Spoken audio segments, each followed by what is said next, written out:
Sige.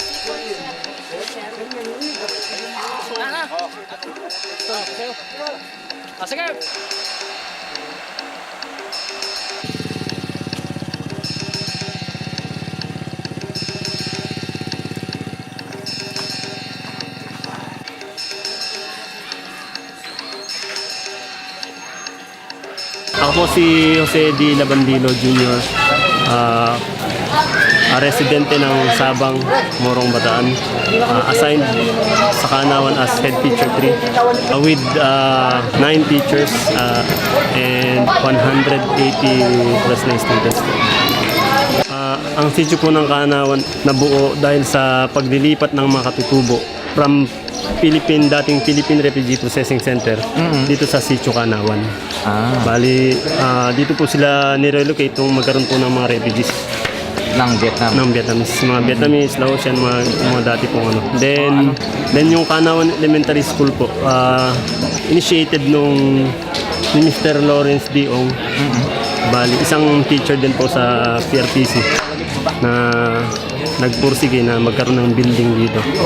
Bali, yung first teacher po sila Sir Lawrence. Si Sir Lawrence po, bali, nag-pass away na po siya matagal na. So, pinangalan po sa kanya yung isang building na para sa kanya.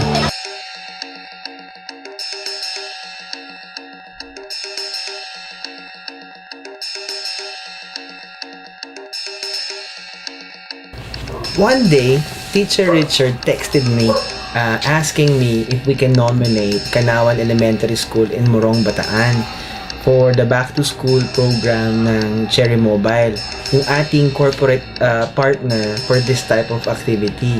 Prior to the nomination of Teacher Richard, he actually went to Kanawan on a mission to the Eta village. So he found out that the Eta, ang ating mga katutubong kababayan, ay may eskwelahan doon sa area na yun. Kaya natagpuan natin ang Kanawan. Ang nagbalayang grade school naman, nalaman natin with one of the friends nung kanilang kaibigan from Equinet, yung owner. Ako, napaka-exciting kasi we prayed about this, everything fell into its place, nagkaroon pa ng konting issue doon sa number of beneficiaries. Una 500, naging 350, tapos bumalik ulit sa 500.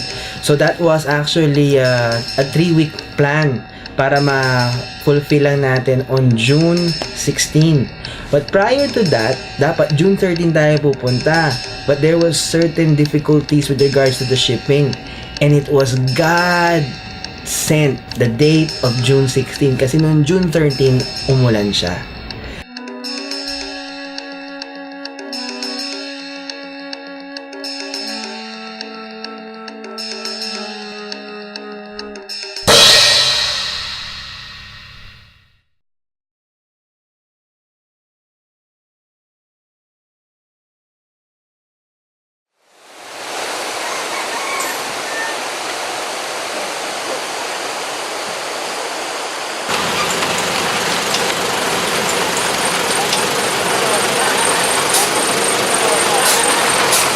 The date of June 16 was actually the mission proper.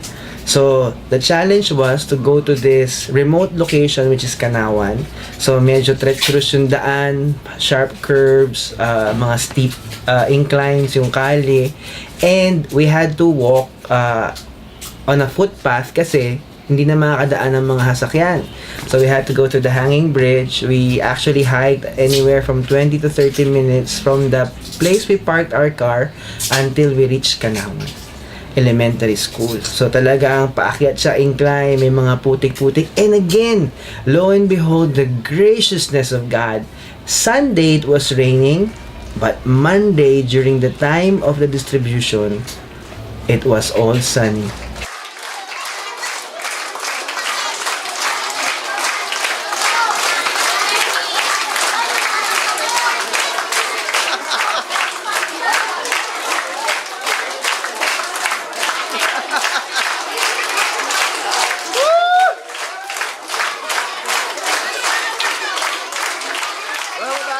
Nakikita natin ang mga katutubong Pilipino ron. Ito talaga ang mga itsura ng ating mga ancestors. And I am proud to say na talagang napakagwapo at ganda ng mga batang ito.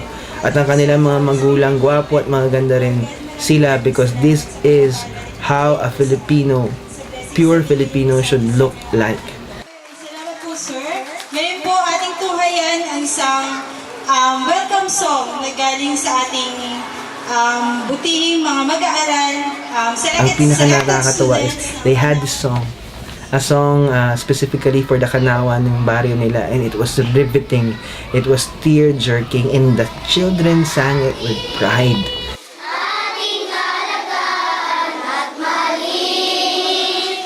And when we started distributing the items of back to school, yung bags nila, yung notebooks, pencils, and papers, they were so excited. And we met the principal. Grabe yung accommodation ng mga teachers. Alam natin kasi na lupa yung Kali sa Kanawan Grade School, so they had to leave their slippers doon sa harapan ng classroom. There were 7 grade levels, but there were only 6 classrooms. And nakakamangha ang kabayanihan ng mga guro, most especially yung kanilang principal, kasi grabe talaga ang kanilang sacrifice. Some of them walks very far towards the Kanawan Grade School para makapagturo lang sila. And the children, some of them goes to school, wala man lang tsinelas, walang uniform because they cannot afford uniforms. Some of them has no notebook, no pad paper, no pencil, because the place was really poor in terms of capabilities ng families nila economically.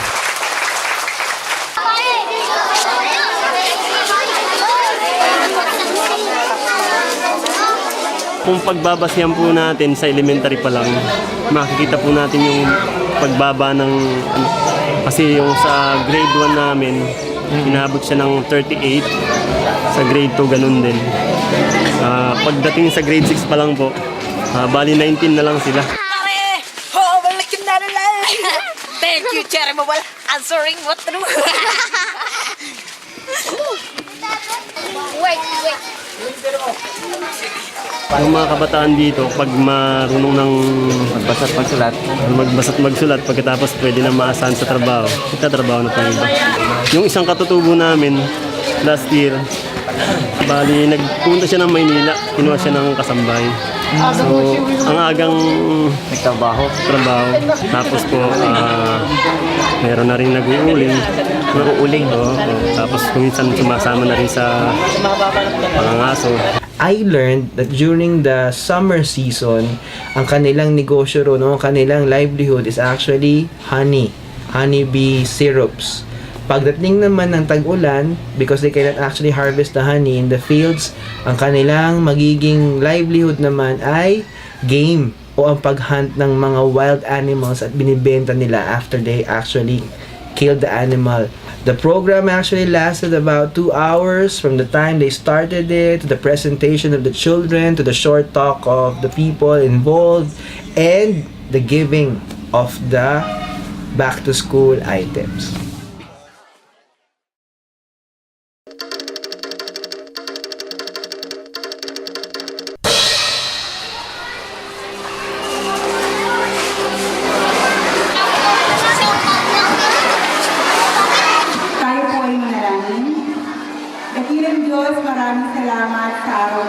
Nagbalayong is actually a barrio in Morong, Bataan.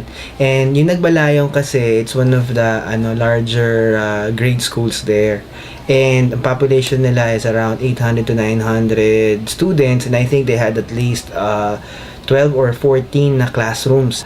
You will see na it is far better than Kanawan. But there are still indigent children in that location sa Nagbalayong, specifically because of the location of the barrio from the main sources of income para doon sa mga tao sa kapaligiran. And you will see na ang eskwelahang ito ay talaga naman still is really an amazing school, specifically because of the teachers' commitment in educating these wonderful children. And you will be able to see some of them nakasando lang, some of them actually nakachinelas, and it's all good because they cannot actually afford such things for some of the students, so acceptable yon doon sa area na yon. One thing struck me when the teacher host actually said sa mga bata, mga bata, wala na kayong dahilan na hindi pumasok. Meron na kayong papel, meron na kayong notebook, at meron na kayong lapis. At kung titignan natin, Grabe ang katotohanan na talagang marami tayong mga kababayang mahihirap sa mga lokasyon na marami sa atin dito sa city hindi alam. And Nagbalayong, of course, is one of the schools na talagang karapat dapat makatanggap ng ganitong klaseng pagpapala.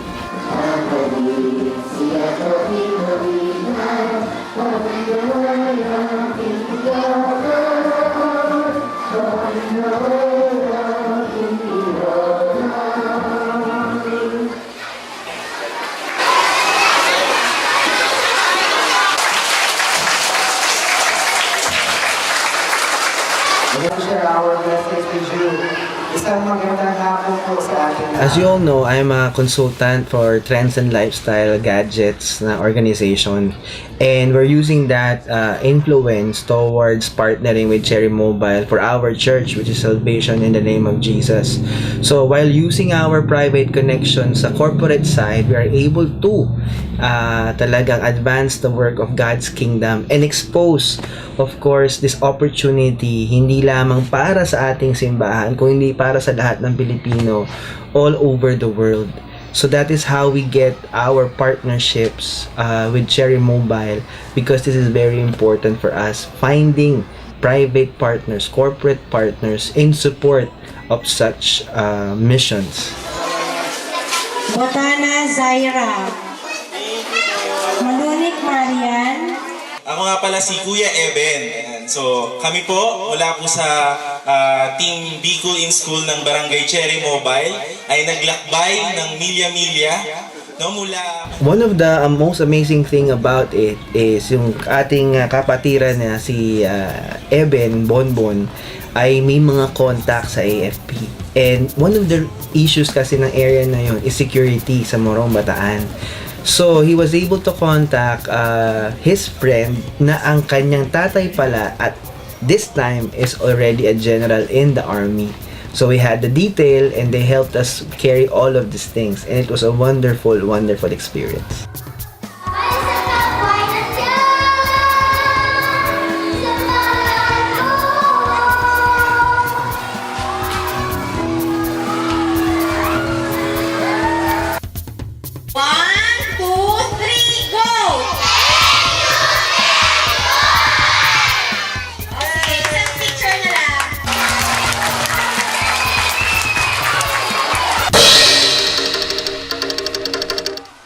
I would just like to encourage everyone na tayo bilang mga anak ng Diyos sa ating bansa, we have been called by the Lord to go on missions like this. We cannot turn a blind eye. We cannot look past through this event, this mission.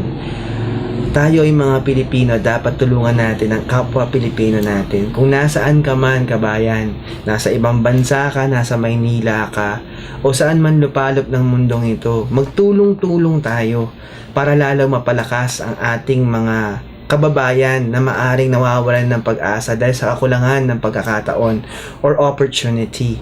Wherever you are, dear brethren, you can help fund this program, be part of this program as a volunteer. I encourage you to take part in this wonderful mission-based ministry.